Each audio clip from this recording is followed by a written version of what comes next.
pour ce message. Message qui peut parler à nos cœurs. Je prie Dieu que ce message puisse parler à chacun d'entre nous, à l'Église, l'Église du Seigneur Jésus-Christ. Ce n'est pas n'importe quelle Église, c'est une Église où Jésus construit son Église. Il est le chef de l'Église.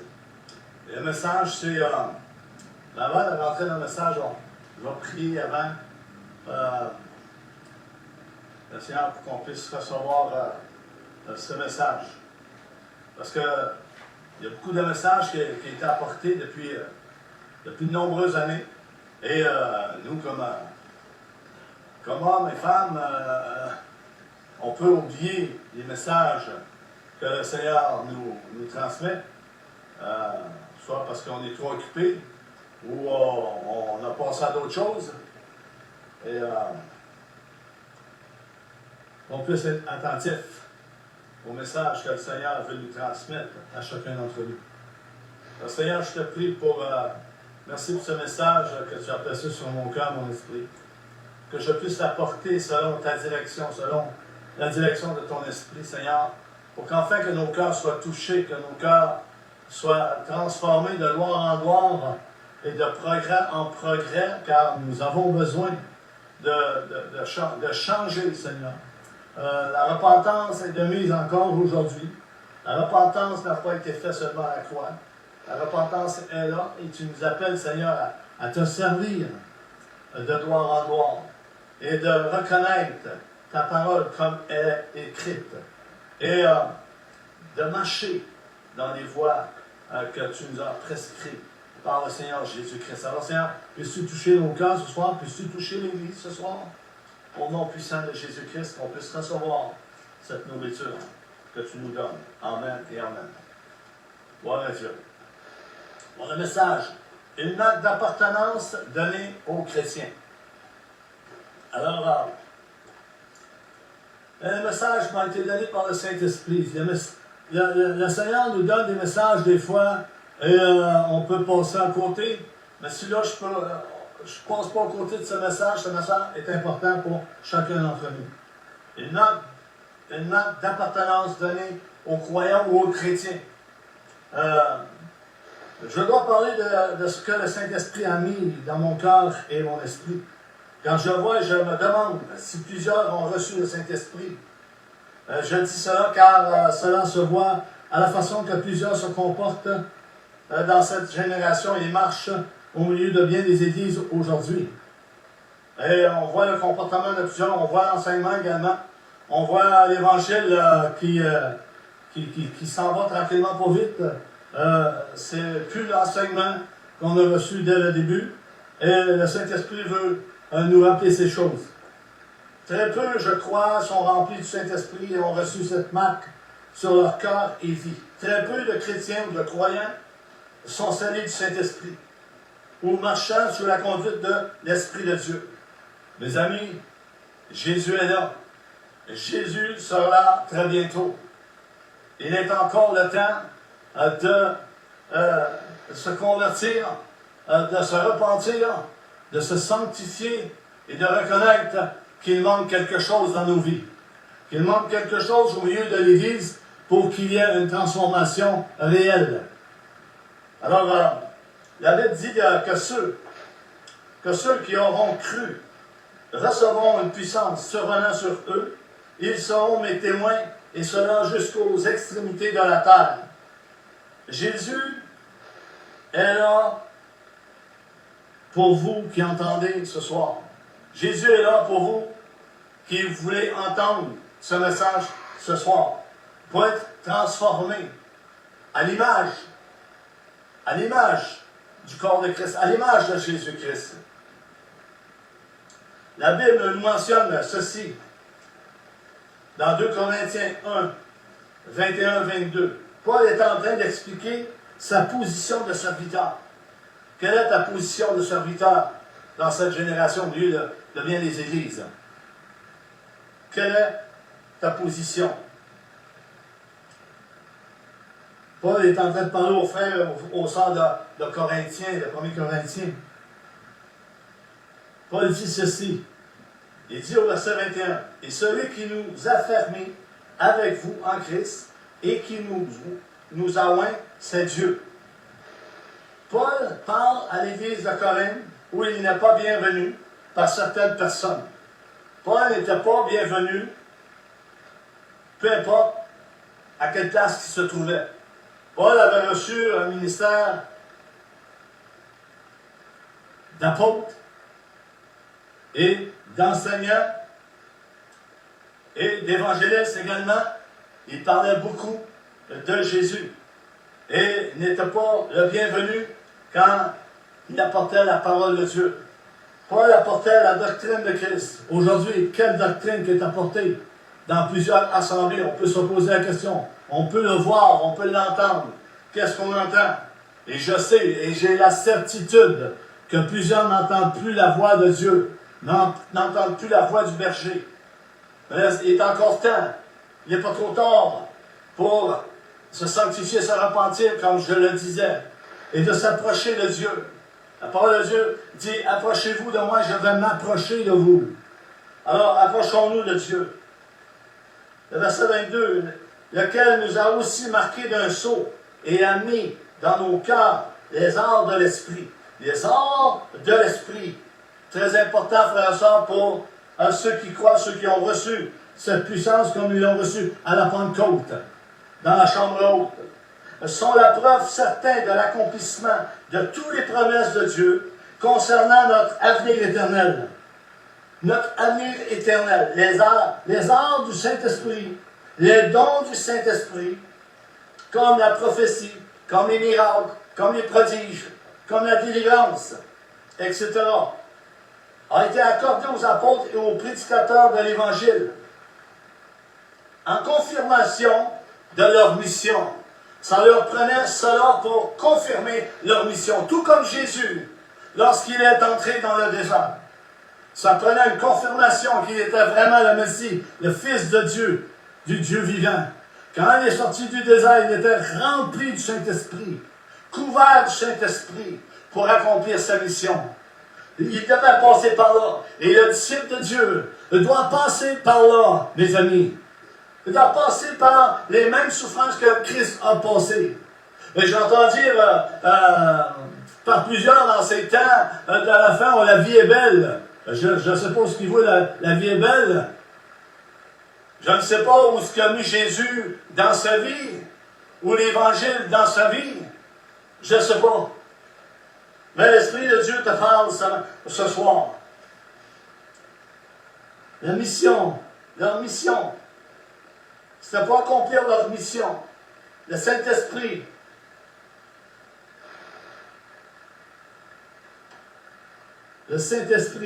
en nous, comme un acompte de notre héritage éternel. Le Saint-Esprit, c'est un acompte que Dieu a mis sur nous pour un rachat éternel. Nous devons marcher selon l'Esprit. C'est un acompte que Dieu a donné jusqu'au temps de la fin. C'est un combat constamment. Et Dieu sait très bien, frères et sœurs, que pas tous sont scellés du Saint-Esprit. Ceux qui sont marqués par ce sceau sont ainsi marqués comme appartenant au Christ. Ceux qui sont marqués de ce sceau appartiennent au Christ. Cela est posé avec les arts de l'Esprit, avec les promesses et les dons qui sont donnés par le Saint-Esprit. Il les donne à qui il veut, quand il le veut, quand ça lui plaît. Il ne fait pas exception de personne. Il a donné ce don à tous et chacun qui croit, comme à la Pentecôte. Ils croyaient tout à ce que Jésus leur avait enseigné. Ils attendaient la promesse. C'était une promesse qu'ils devaient recevoir. Tout comme nous, c'est une promesse. C'est une promesse, il faut saisir cette promesse, frères et sœurs. Le sceau ici a toujours été comme une inscription ou marque qui va distinguer l'authenticité et attestera la propriété de Dieu pour une rédemption éternelle, pour un rachat éternel. Ce sceau est très important. Si on regarde les 144 000, ils sont marqués du sceau de Dieu. Ils sont la propriété de Dieu. Et rien ne pourra nuire à cela. Rien ne pourra nuire à celui qui marche et qui est marqué du sceau du Saint-Esprit. Il marchera sous la puissance de l'Esprit. Et c'est bien sûr qu'on est des hommes faits de chair et des femmes faits de chair. Et nous combattons, c'est justement l'Esprit a été mis en nous pour qu'on combatte contre la chair. C'est un combat constamment contre notre chair. Abandonner, mourir pour Jésus, mourir et devenir à la stature parfaite de Christ, affermi dans la foi, dans l'amour et dans la persévérance. C'est notre mission, c'est la mission de l'Église. Et cette rédemption éternelle, cette propriété de Dieu, sont sur ceux qui sont appelés, sur les fidèles, les saints, les élus de Dieu. Écoutez bien, frères et sœurs, le Saint-Esprit est donné à ceux qui lui obéissent. La question ce soir, c'est, le Seigneur nous demande, est-ce que tu m'obéis? Est-ce que tu obéis à ce que j'ai enseigné aux disciples, aux apôtres, aux prophètes et ceux de l'Ancien Testament comme le Nouveau Testament? Est-ce que nous obéissons au Saint-Esprit? Est-ce que nous recevons ce que Dieu nous dit? Est-ce que nous croyons que Dieu est un Dieu juste? C'est pas un Dieu, comme je le disais, comme une machine à donner constamment des bénédictions sans avoir l'obligation de reprendre ou de corriger des choses que l'Église peut faire. Combien en font l'Église des choses selon la chair et non selon la direction de l'Esprit? Nous pouvons comparer cette action d'appartenance comme font les éleveurs de bétail. Les éleveurs de bétail de troupeaux, tous troupeaux sont marqués d'un sceau du propriétaire qui identifie sa marque d'appartenance, sa marque de commerce. Tout comme les supermarchés. Les supermarchés ont leur marque sur leurs produits, une marque d'appartenance. Alléluia. Gloire à Dieu. Dieu veut que chaque croyant comprenne que s'ils ont reçu ce sceau, bien, ils doivent marcher sous la conduite de l'Esprit Saint, qu'ils ont reçu comme gage, comme un gage de la rédemption pour le salut de leur âme. Un gage, un acompte, jusqu'au jour où nous serons enlevés de cette terre. Comme Paul le dit dans 1 Corinthiens 15, 51 et 52. Je vous dis un mystère. Nous ne mourrons pas tous, mais au son de la trompette, les morts en Christ sont ressuscités. Et nous, les vivants, qui avons resté pour l'événement, nous serons enlevés dans les cieux, à la rencontre du Seigneur. Ceux qui ont le sceau de Dieu. Ça prend le sceau de Dieu, mes amis. Ça prend le sceau de Dieu. Paul va expliquer que la vie éternelle doit être authentique, avoir une vie authentique comme tous les croyants véritables. Une vie authentique. Qu'est-ce que la vie authentique?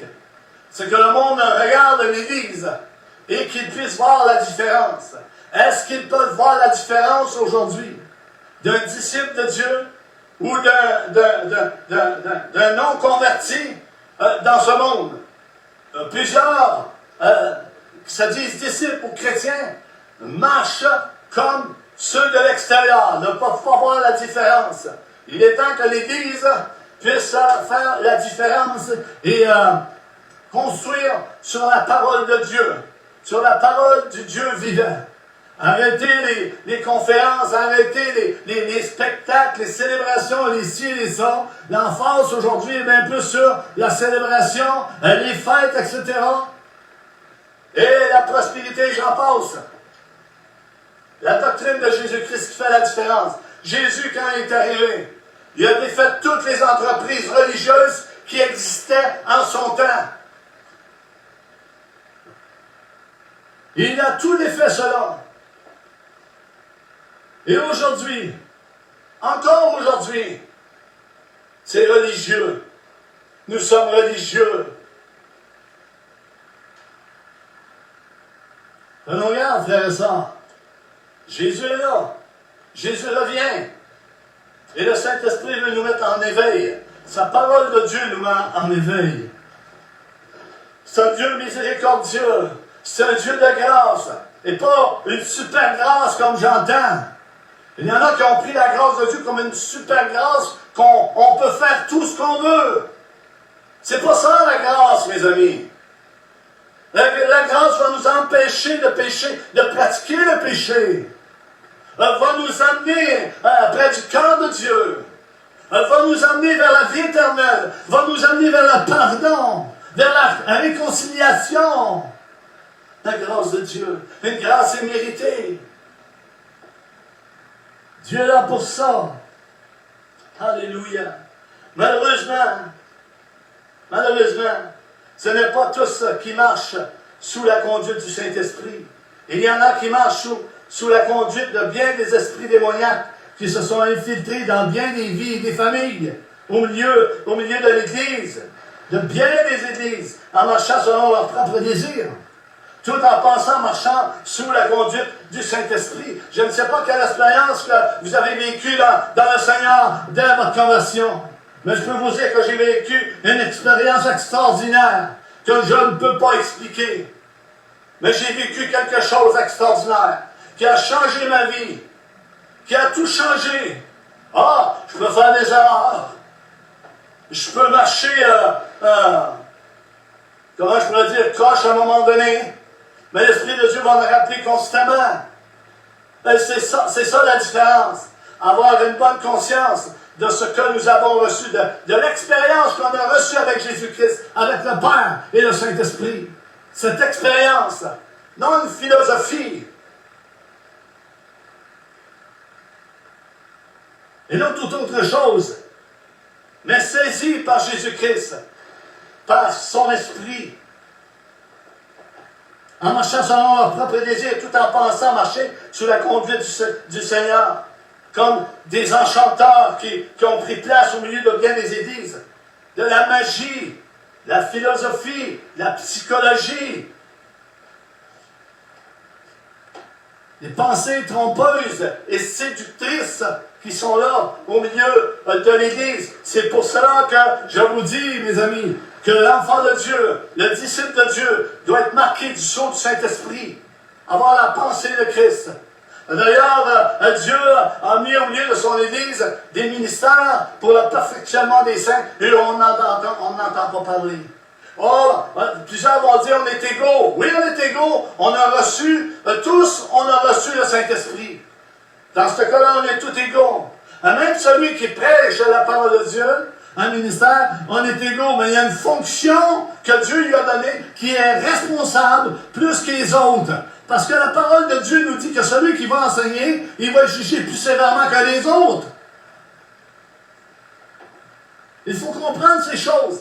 Et je crois que l'Église ne comprenne pas ces choses encore. Et plusieurs ont pris d'autres chemins que le chemin qui a été proposé par Jésus-Christ et l'enseignement. Tous les croyants véritables vont être démontrés par les 4 œuvres divines données par Dieu et le Saint-Esprit. La première œuvre divine de Dieu, Dieu va affermir le croyant. Il va affermir le croyant pour qu'il devienne inébranlable. Inébranlable, bâti sur le roc, sur la pierre angulaire, la pensée de Christ. Il marchera avec Christ, avec l'Esprit, comme Paul marchait. Comme les autres apôtres marchaient. Deuxièmement, il va le oindre pour accomplir son service. Il va oindre chaque croyant, pas nécessairement le responsable, le pasteur, celui qui est en tribune. Non. Tous ont reçu, tous et oints du Saint-Esprit pour accomplir leur mission que Dieu leur a donnée. Quelle est ta mission? Quel est ton don? Quelle est ta responsabilité? C'est une chose, il faut que tu regardes ce soir. Qu'est-ce que j'ai à faire dans le corps de Christ? Beaucoup de choses se font, beaucoup d'œuvres se font. Mais c'est-tu les œuvres que le Saint-Esprit nous demande de faire? Est-ce que c'est l'Esprit de Dieu qui nous demande de faire ces choses? Il faut consulter Dieu. Il faut lui demander. Il faut avoir la crainte de Dieu. Malheureusement, la crainte de Dieu a disparu dans bien des assemblées et dans bien des cas, frères et sœurs. C'est pourquoi un message comme celui-là, nous devons l'accepter, le recevoir et méditer sur la parole de Dieu. Alléluia. Troisièmement, il sera marqué d'un sceau. Ce sceau va mettre dans le cœur du chrétien, du croyant, les arts de l'esprit, les dons et les nombreuses promesses que Dieu a promis de donner à son Église aux croyants. Et quatrièmement, et cela va s'accomplir dans la vie de chaque chrétien, chaque croyant né de nouveau. Né de nouveau. Repentant, régénéré dans les lieux célestes, sanctifié, mis à part pour l'œuvre dans laquelle ils sont appelés, dans laquelle nous sommes appelés, mis à part, sanctifiés, saints, mis à part de ce monde. Nous faisons partie de ce monde. Pas comme Paul dit, on ne peut pas se séparer de ce monde. Mais nous ne devons pas prendre part aux œuvres infructueuses du malin qui font partie de ce monde. Et combien d'œuvres qui font partie de ce monde sont entrées dans l'Église et corrompent bien des frères et des sœurs. N'oublions pas, frères et sœurs, il y a des loups, des faux docteurs. Il y a l'ivraie qui est comparable au blé. Ils sont de la même couleur, très difficile à discerner. Alléluia. Gardons la parole de Dieu. Écoutons bien, frères et sœurs. Si quelques-uns devaient critiquer l'authenticité de l'apostolat de l'apôtre Paul, bien il revenait à détruire l'œuvre de Dieu et l'unité de l'Église. Et cela, quand ça se fait, il y a un manque de discernement. Un exemple, Paul de Tarse. Il pratiquait le judaïsme. Il ne connaissait pas Jésus encore. Il avait été instruit aux côtés de Gamaliel. Une instruction assez haute. Il s'en va à Damas. Le sacrificateur, le Sanhédrin lui donne des lettres pour aller chercher des chrétiens, aller torturer des chrétiens, aller tuer des chrétiens. Il est sur le chemin de Damas. Il y a une lumière qui lui apparaît. Jésus lui apparaît. Il n'a pas vu le visage de Jésus. Il a vu une lumière. Il est venu aveugle. Et Paul a dit, qui es-tu, Seigneur? Et le Seigneur a dit, ça veut dire de régimber contre les aiguillons. Et il dit, pourquoi me persécutes-tu? Là, Paul a dit, qui es-tu, Seigneur? Il dit, je suis Jésus que tu persécutes. Comment Paul pouvait persécuter Jésus? Il ne le connaissait pas. Il le persécutait en poursuivant les chrétiens qui avaient Jésus-Christ en eux, qui avaient le sceau de Dieu en eux. Il persécutait ces chrétiens. Et aujourd'hui, il y en a qui persécutent des chrétiens dans les églises, dans les assemblées, et ne s'en rendent pas compte. En faisant cela, nous faisons Jésus-Christ. Parce que la personne de Jésus-Christ habite la personne qui a cru en Jésus-Christ à la croix du Calvaire. Il faut faire attention, frères et sœurs. Nous pourrions élaborer beaucoup de choses qui ont été dites par l'apôtre Paul, que même aujourd'hui plusieurs critiquent ce qu'il a écrit et donné comme commandement de Dieu pour l'avancement de l'Église. Beaucoup critiquent les enseignements de Paul, qui est écrit dans la parole de Dieu. Paul a donné son enseignement, a averti, a corrigé, avec miséricorde, grâce, pardon, patience. Et beaucoup critiquent les enseignements de Paul. Ah, Paul, c'était dans le temps, ça ne marche plus comme ça aujourd'hui. Mais Dieu a changé. Mais pour moi, là, Dieu n'a pas changé parce que la parole est oui et amen. Et la parole nous dit que Dieu est le même hier, aujourd'hui, éternellement. Jésus-Christ est le même hier, aujourd'hui, éternellement. Il n'y a point donc de variation avec Dieu. Il est le même, il ne changera jamais. Sa parole ne changera jamais. Elle est oui et amen. C'est une épée à double tranchant. Alléluia. C'est pourquoi ceux qui ont été choisis, ceux qui ont reçu, qui croient en Jésus-Christ, en la personne de Jésus-Christ, ont reçu ce sceau. Par grâce, une grâce imméritée, un rachat éternel, une rédemption éternelle. Plusieurs ne sont pas conformes à l'enseignement du Christ aujourd'hui. Plusieurs ne sont pas conformes à l'enseignement de Christ. Autant les femmes, autant les hommes. Mais plus les femmes que les hommes. Autant les hommes, plus que les hommes que les femmes. On peut examiner ces choses, frères et sœurs. Et c'est vrai, il y a des conséquences désastreuses pour ceux qui s'opposent à l'enseignement et commandement de Jésus-Christ, le moyen de Dieu. Il y a des conséquences graves pour ceux qui s'opposent à l'enseignement et au commandement de Jésus-Christ. Le pardon est toujours là, frères et sœurs. Le pardon est toujours là. La repentance est toujours là. Parce que Dieu nous appelle constamment à la repentance. Nous appelle constamment à la sanctification. Mais on y croit ou on n'y croit pas? Il faut y croire pour pouvoir avancer.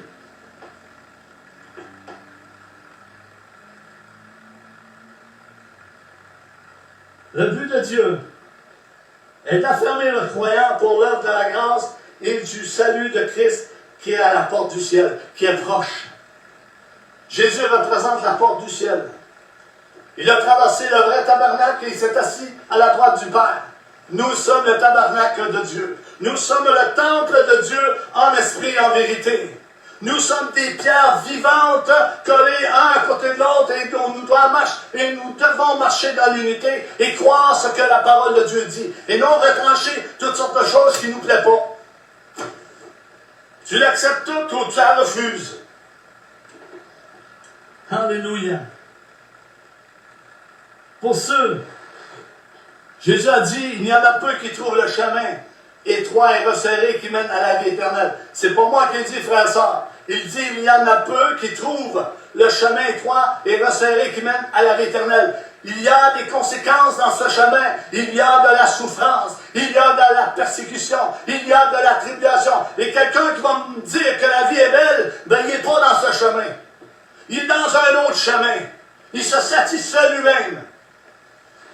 Il ne plaît pas à Dieu. Beaucoup croient en Dieu et peu croire en Jésus.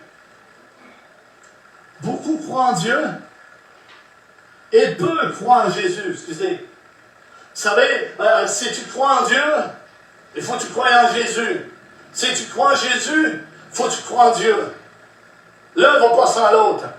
Jésus a dit à Philippe, écoutez bien, Philippe dit à Jésus, mais montre-moi le Père. Jésus, tu nous parles du Père, on n'a pas vu le Père, où est-ce qu'est le Père? Jésus dit à Philippe, il dit, ça fait tellement longtemps que je suis avec vous et tu n'as pas vu le Père? Jésus dit, je te le dis en vérité, si tu m'as vu, tu as vu le Père. Le Père est en moi et je suis dans le Père. Je fais tout ce que le Père me demande de faire et de dire. Alléluia.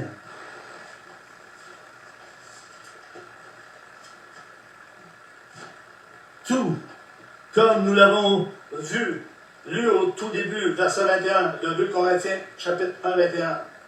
Et celui qui nous a fermés avec vous en Christ, avec nous en Christ, et qui nous a oints, c'est Dieu.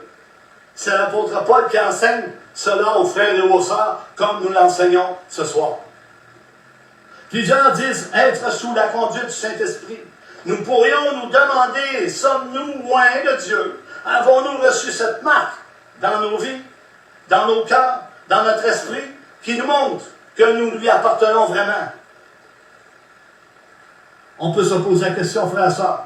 Se mettre en question, la parole de Dieu dit cela. David dit Seigneur, montre-moi si je suis sur une mauvaise voie. Et si je suis sur une mauvaise voie, mets-moi dans la voie de l'éternité. Ne me retire pas ton Saint-Esprit. Oh, Jesus. On a tellement besoin de Jésus.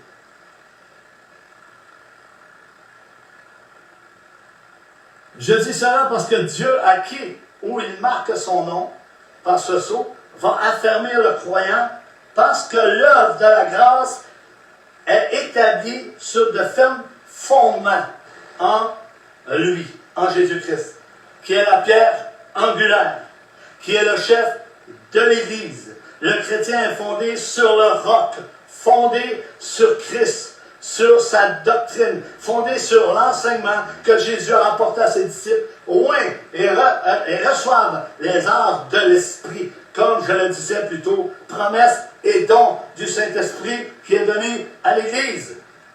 Et l'amour est donné par le Saint-Esprit.